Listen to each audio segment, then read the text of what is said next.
It's time for your daily LSU baseball update with Musso at the box. Now, Matt Musso. And welcome into another edition of Musso at the box. LSU getting set to welcome in the number one team in the country for 3 games starting on Friday. That's the Texas A&M Aggies. Before we get there, there's a few more things that we need to go through in order to, fully understand how important this weekend is for LSU, not only for confidence and all those things, but mainly for their NCAA tournament hopes. That's what everybody wants to know right now with LSU, and they're firmly on the bubble, and the bubble is not a great place to be. Look, I've given you my spiel over and over again about the path that I think is possible for LSU to still take to get into the NCAA tournament. I can keep giving you that over and over and over and over again. Or I could give you the perspective of somebody not so close to it, somebody from a national perspective, and that's what we're going to do today. Yes, it is projected field of 64 season. 3 weeks left in the regular season. You're going to start seeing these pop up more and more, and this is, again, be how national analysts of college baseball view this LSU Tigers team and their path. So we'll run through that today, maybe get a little bit of a glimpse at Texas A&M. Take a little bit of a first look at the Aggies if time permits at the end. So smash the like button if you will. Get subscribed up to the YouTube channel if you have not already, and get subscribed up on your favorite podcast app if you have not already. Go ahead and share it out as well. That is greatly appreciated, and glad to have you along here for the ride. So like I said, kind of right there off the top, I can give you the path that I think is possible for LSU to take to make it to the NCAA tournament, and I've done that. A brief Cliff Notes version of that is as follows. LSU, I don't think will get to 13 conference wins in the regular season. If they did that, they'd feel really good about their standing going into Hoover. I don't think they can do that. I think LSU settles in more around 11 or 12, which sounds really bad, and I get it. But with where their RPI would be heading to the SEC tournament, you win a game or two in Hoover, and I believe you've strengthened your case enough to be in. That's that's as Cliff Notes as I can give it to you. So what does it look like outside of our bubble here in Baton Rouge? And that's where you find a different kind of bubble, and it's the NCAA tournament bubble, and LSU is firmly planted on it, and it is a horrible place to be. You don't want to be on the bubble. You want to be Texas A&M. You want to be, Arkansas. You want to be Clemson. You want to be those teams that their biggest worry is, are we going to be a top 8 seed or not? You're hosting, just how long are you hosting? Are you hosting all the way through to? That's where you want to be. That's where LSU was a year ago. The problem is where LSU is now on the bubble has become a really familiar spot for them outside of last year. In Paul Maneri's last year, 2021, LSU was darn near the last team in the field. They were right there being number 64, basically into the field. Now that team ultimately ended up 2 wins away from Omaha. In Jay Johnson's first year, we're sitting there watching bid stealers and whatnot for LSU, as we came down the stretch. Ultimately, they made it in pretty comfortably. They were a 2 seed on the road. But we've had the bubble conversation a lot lately surrounding LSU baseball. Again, 2023 notwithstanding. And ultimately, that's where you want to be. That's not where LSU is. But if you look at how they're viewed nationally, I think this will help ease some of the nerves surrounding their postseason fate. Now, again, I'll throw the caveat out there. You got 3 weeks left in the regular season. A lot can change. That's why it's so frustrating for them to be on the bubble. That's why that's a frustrating spot, is because so many things can change. You can control what you can control, but after that, things can go haywire away from you around the country. I'll give you an example. LSU entered the game against Grambling with the 42nd ranked RPI. Their RPI ranked 42 in the country. Just playing that Grambling game dropped LSU's RPI 2 spots to 44. Why does that happen? It's the same thing we've talked about with LSU's remaining schedule. Your strength of schedule changes based on who you play. Like, you can look at it and be like, oh, that's a really tough schedule, but your actual ranking fluctuates. Once you play a team, that's when they go on your strength of, like, that's when they count towards your strength of schedule. So you played Grambling, who had an RPI in the 270s, like ranked in the 270s. That automatically just dropped you 2 spots because it hurt your strength of schedule. You're going to play Texas A&M this weekend. Their RPI is number 1. Just playing them is going to move up LSU's RPI because then they will factor into the Tigers' strength of schedule, and it will go up. If you beat them a game, 2, who knows, it's obviously going to help your RPI tremendously. Like, barring getting swept, LSU's RPI is going up this weekend against Texas A&M. I say all that to say this. LSU's RPI drops 2 spots just playing the Grambling game. So you went from 42nd to 44th. In the time that that game finished, LSU has already moved back up 1 spot to 43rd without playing a game because of something else that happened around the country. That's why being on the bubble is obviously so uneasy.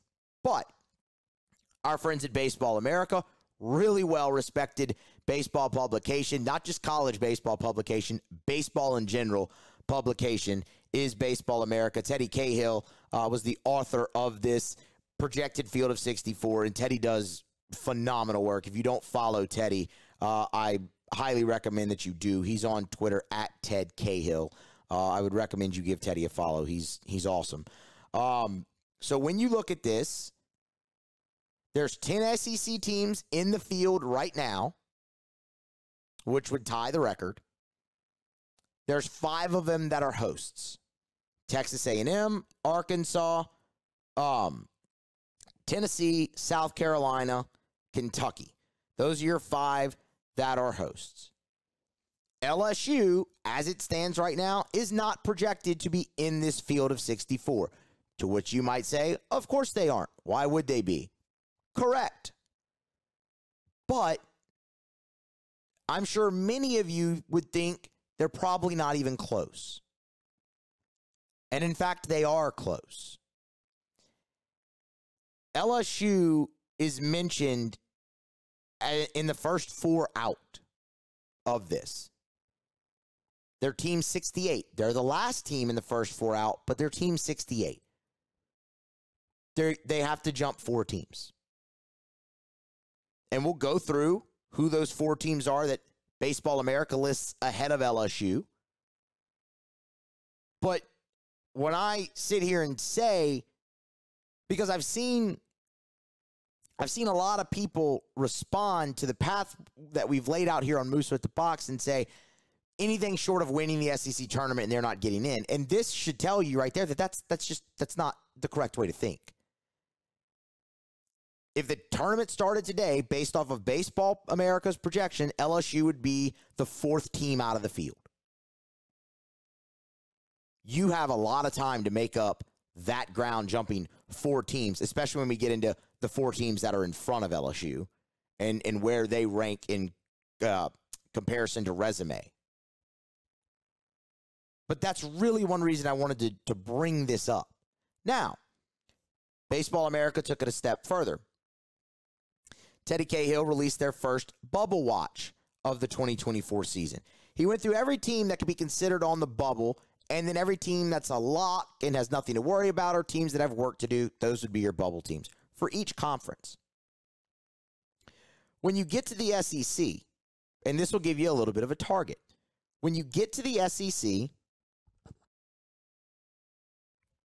pardon me, he lists the locks as Arkansas, Kentucky, Tennessee, Texas A&M. Make a lot of sense. The teams with work to do, your bubble teams, were Florida, LSU, and Ole Miss. When you get to the write-up for LSU, he mentions that the Tigers missed an opportunity on Sunday when they dropped the series finale against Auburn. We talked about that. Like, yeah, that hurt. I didn't think it killed them, but it definitely hurt. But then again, it's what we had predicted and projected here on Musso at the Box. Teddy notes with LSU's current RPI, so currently, as we're looking at it here, that's 43rd. They would likely need 14 SEC wins to get into the NCAA tournament. That's not going to happen. LSU's not getting to 14 conference wins in the regular season. I feel very confident in saying that. That would mean going 7-2 in their final stretch. And again, that is just not going to happen. That would mean you have to sweep 2 series, more than likely. Or take 2 out of 3 from Texas A&M, 2 out of 3 from Alabama, and sweep Ole Miss. But I think most people are expecting LSU to lose the Texas A&M series. That's why I say you'd have to sweep 2 weekends. And I just don't see that happening. But while all of that sounds overtly negative, keep in mind that is just talking about the regular season. And they note, if LSU can push its RPI into the top 35, it can probably make do with just 13 SEC wins. Either way, it's not an easy path. I told you at the top of this, I don't think LSU's getting to 13 SEC wins in conference play in regular season. For me, nothing has changed. LSU is going to have to do something in the SEC tournament. What I do think is possible is I do think LSU can push its RPI into the top 35 in the regular season, because I think LSU can take a game off of A&M at home. I think they can take 1 game off of A&M at home. LSU has not gotten swept at home all year. They managed to take 1 from Vanderbilt and from Florida. They've gotten swept twice, but both of them have been on the road. The box is a really hard place to play. I think LSU can get 1 game. I've told y'all, I've changed my tune a little bit about them going on the road to Tuscaloosa. With the way LSU's pitching, if that can travel, I think LSU can take that series. I'm not telling you that I'm not telling you that they will. I'm telling you I think that they can take that series. If you do, your RPI is going to shoot up. It's on the road. It's a top 15 RPI opponent. Like, that's going to shoot you up. And then even Ole Miss is a top 30 RPI team. And you should win that weekend at home.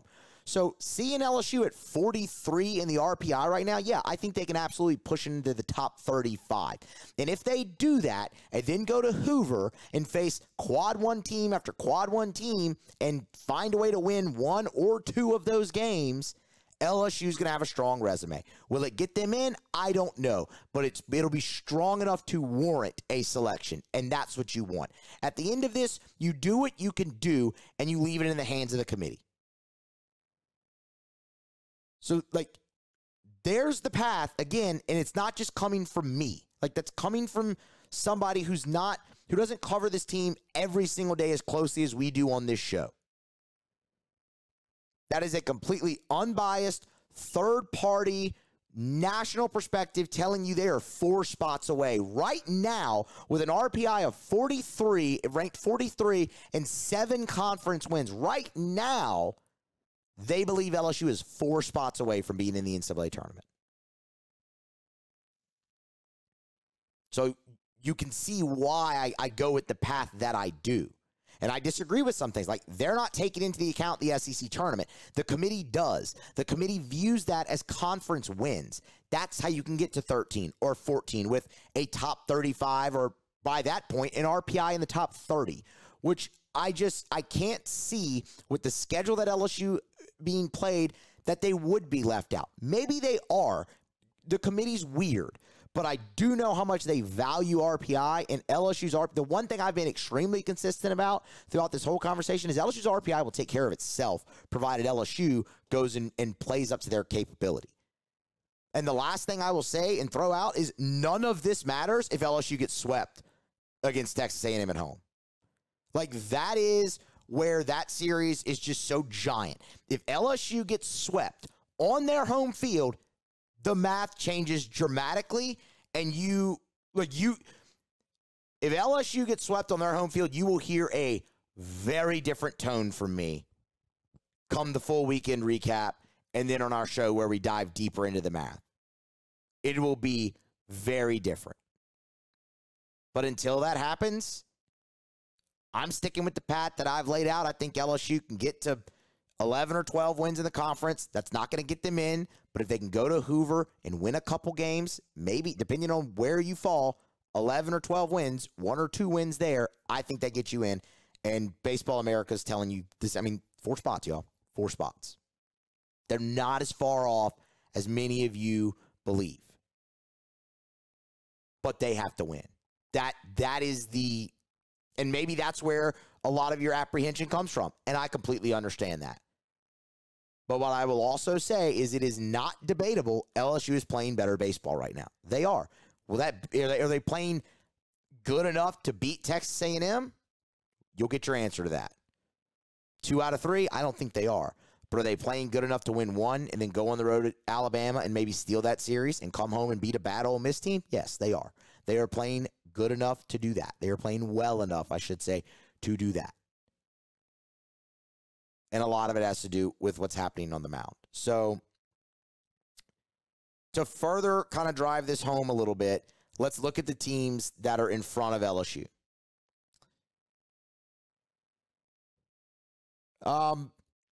TCU is one of the teams in front of LSU. TCU is firmly planted on the bubble. They've actually had a season kind of similar to LSU. They have an RPI that's higher than LSU's right now at 38, and that's an outlier in this conversation that we are about to have. But that's where they are. TCU can probably, looking at what they have left, they can probably get in without the help of the Big 12 tournament. So TCU could absolutely sneak into this field, like over an LSU. California, the Cal Golden Bears are right now ahead of LSU in this projection. Their RPI is not even in the top 60. It's 61. Like LSU, the thing that Cal has is 5 quad 1 wins. But again, LSU will have an opportunity against Texas A&M, against Alabama, and then in the SEC tournament to drive that number up. The Pac-12 is weak. Cal does not have that opportunity. The Pac-12 has the 7th ranked RPI as a conference. Like, Power 5 leagues, they're not even involved in that. So Cal does not have that same opportunity that an LSU does. Kansas is in front of LSU in this projection. The Kansas Jayhawks have an RPI of 64th. They're 64th in the RPI. They have 2 quad 1 wins. LSU has more quad 1 wins than Kansas, but Kansas is ahead of them right now. When you look at what the Jayhawks have remaining on their schedule, I have to get to it. I'm sorry. Kansas State. Kansas, it's on the road. Kansas is not going to be favored to win that. They also have to go to Texas. That's going to be tough. But you know, that's like, yeah, can LSU get in front of that team? Sure. Now you get into the teams that are the last 4 in. The last team in the field by this projection is Utah, another Pac-12 team. Utah has an RPI ranked 59th. They have 1 quad 1 win, and they don't really have opportunity in that league for much more. Now, they're 14-7, 14-7 in the Pac-12. But the opportunities that they have left, Oregon on the road, that would be quad 1. Arizona at home, not quad 1. USC on the road, not quad 1. They can stack wins, but when it comes down to resume and RPI, they're probably still going to be behind LSU if LSU goes out there and takes care of business and wins baseball games. Purdue, the Big Ten, another bad baseball league. Purdue's RPI is ranked 60th. They have the same amount of quad 1 wins as LSU. And I can look at their schedule right here, right now, and I'm willing to bet they don't have the same opportunity that LSU has. Indiana at home, not a quad 1 opportunity. Michigan on the road, not a quad 1 opportunity. Illinois at home, not a quad 1. They have no more quad 1 opportunities. They're going to be stuck there on 3 quad 1 wins unless they do something in the Big Ten tournament. Can they go win games? Sure. Will that drive up their RPI? Sure. But will it drive it up enough to pass an LSU when they're already, how many? There's 6. They're 15 spots behind them right now as we sit and talk about here. No, not if LSU's taking care of their business. It won't be enough to pass them up. You see what I'm getting at? Louisville. Let's look at Louisville. The Louisville Cardinal. I lost them. Where's their RPI?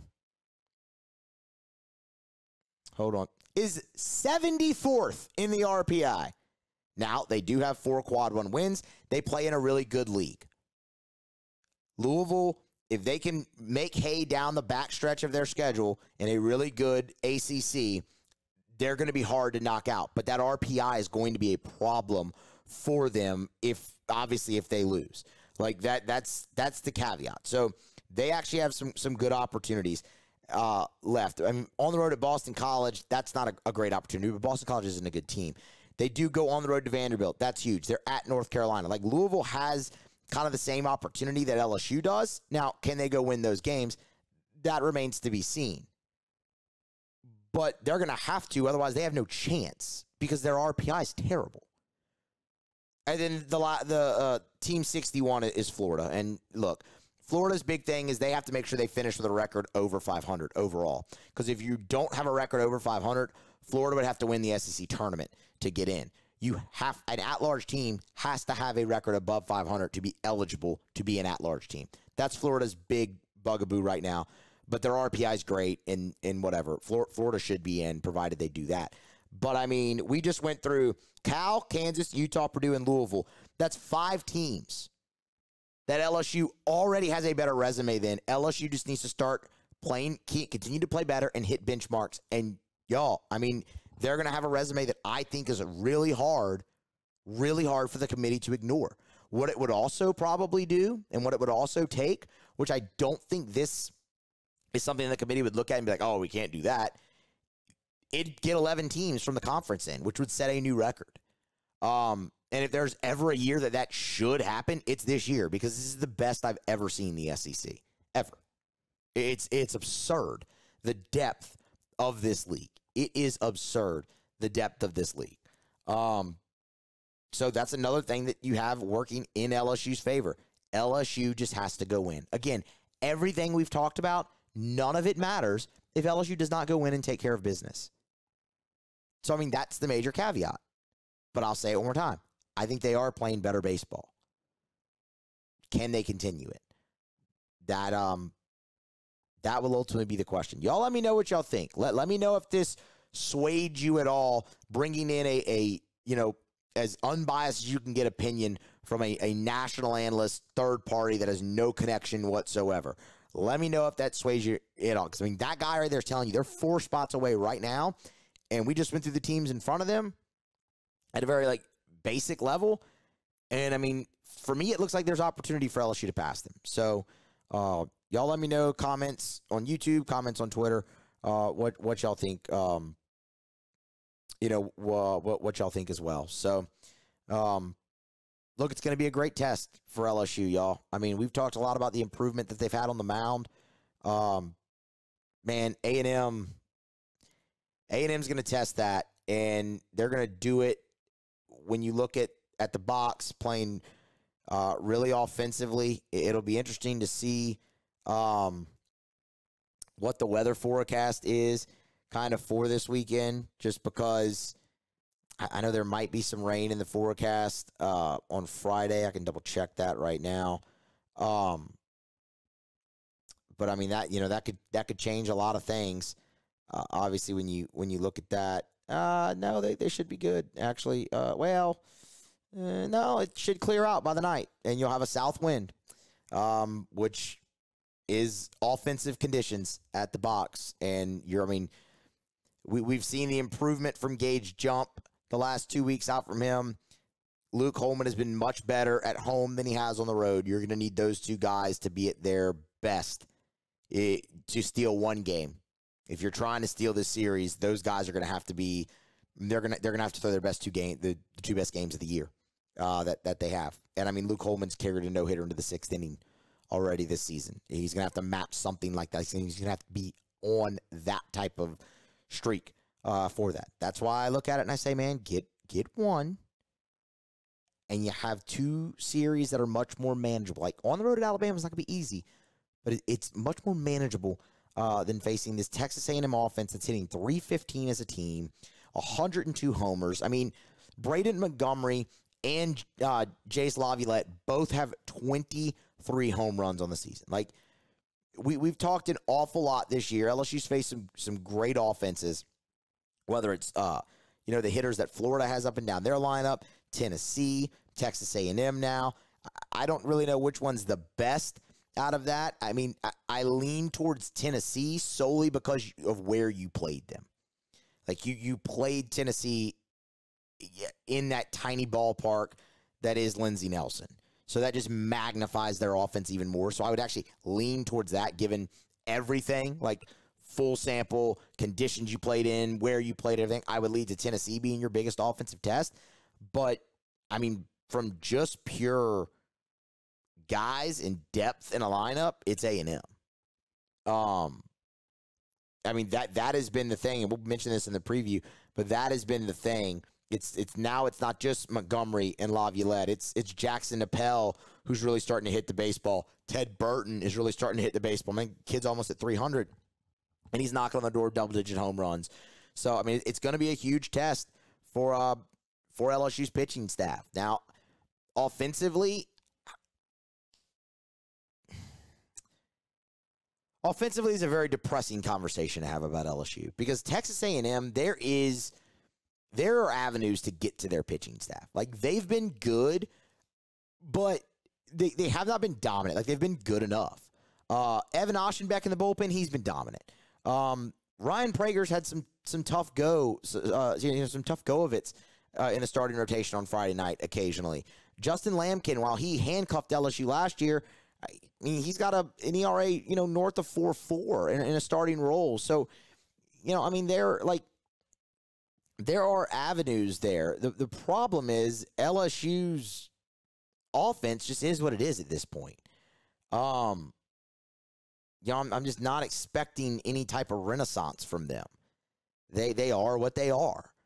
We thought they'd come along. They really haven't, not consistently enough. I mean, you saw that in the last series. You had a really good back half of game 1, pounded out 9 hits and whatnot, and you struggled in game 2, and you struggled in game 3. It's just, you had a really good offensive weekend against Missouri and a good offensive outing against Nichols, and you struggled in the week. So, I mean, it's just, they are what they are. They're going to be able to do the bare minimum. LSU's going to have to put a lot of pressure on the opposition to try to score runs. That's just who they are. So that's a little bit of a brief first look on Texas A&M and LSU. We'll obviously have a much deeper dive when we get to the full series preview.